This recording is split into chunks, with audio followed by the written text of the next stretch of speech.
Okay, so this is my first video of a series of videos where I listen to pieces of music and just sort of record my thoughts. I'm just using this as sort of a way to get myself listening again, and right now I'm not studying at a university for the first time in a long time.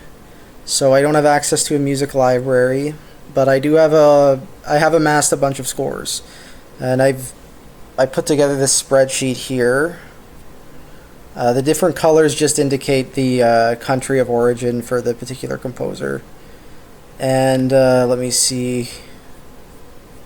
To go through all of them would take a really long time because there's 1,025 of them. But I thought maybe I could just listen to some of the more conventional genres one at a time. I have them here organized by genre, and I pulled up a little column stats thing here. So 1/4 of all the scores are just solo piano pieces, so I don't think I'm gonna go through them. There's about 70 orchestra pieces, and in 4th place here is string quartet. So you can see here a lot of the genres are only reserved for one piece, or if it's a solo instrument like cello, maybe 6 pieces. And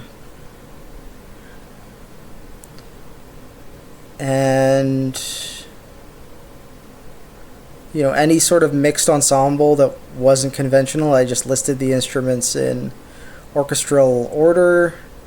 So anything with flute is going to be under F. But that's sort of beside the point. So I might go through orchestra later, but for now I think I'm going to do the string quartets because there's only about 30 of them. And let me scroll down to them. So some ground rules. I'm going to be trying to listen to one piece for each video, and if I can't find a recording, I'm just not going to listen to it. And if it's older than 1900, I'm not going to listen to it either. So some of these are like physical scores I have that are like Haydn or Mozart. I'm not going to listen to those because I know what Haydn and Mozart sound like. And if I ever publish these videos, I don't really want them to be like records of my critiques of this or that piece. I want them to be sort of like a window into this world of classical music that a lot of people don't know or understand, and I just want to draw attention to these composers. Now, admittedly, it is like this collection here is a lot of dudes, and it's a lot of countries from the global north, with the exception of I have a lot of Mexican scores that I got from a particular colleague. So with that being said, let's get into it. Okay, so today I listened to 7 lines for the Ligeti Quartet by James M. Creed. So I haven't done a lot of research here, but from what I can tell, James M. Creed is a UK-based composer and guitarist who I assume has studied at Huddersfield University because he lives in Huddersfield, but I'm just assuming here. And Huddersfield has a contemporary music festival, which I know of. I haven't had the opportunity to attend it. And he wrote this piece for the Ligeti Quartet, which is a UK-based string quartet, and I listened to this performance. It looks like this was a piece for a workshop, so he probably was not able to write a piece much longer than this. I've done workshops myself, and 8 minutes is usually the cap. So it's a 7-minute piece, and it is very minimalistic, and I would say constrained. It has this unique notation. By the way, the only reason I'm showing the score is because James provides these scores for free on his website.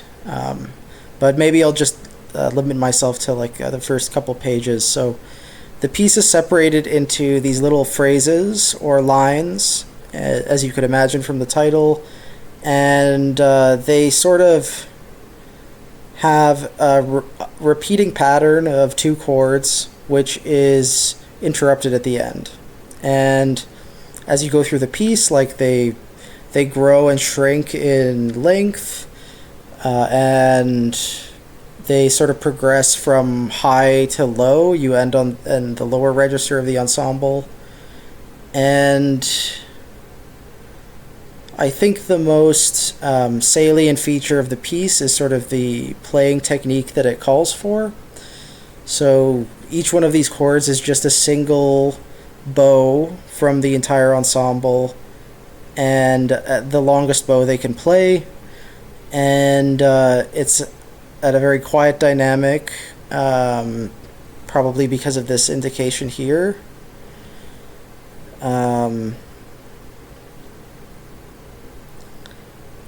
And yeah, it's muted, it's concertino, and I think this notation here indicates like a particular swelling in dynamics, but also some sort of, in this performance at least, there's some sort of like what do you call it, overpressure or under pressure distortion going on. When it's a dark note head, there's more of this like pressure distortion thing, and when it's a blank note head like this, it's just played very normally.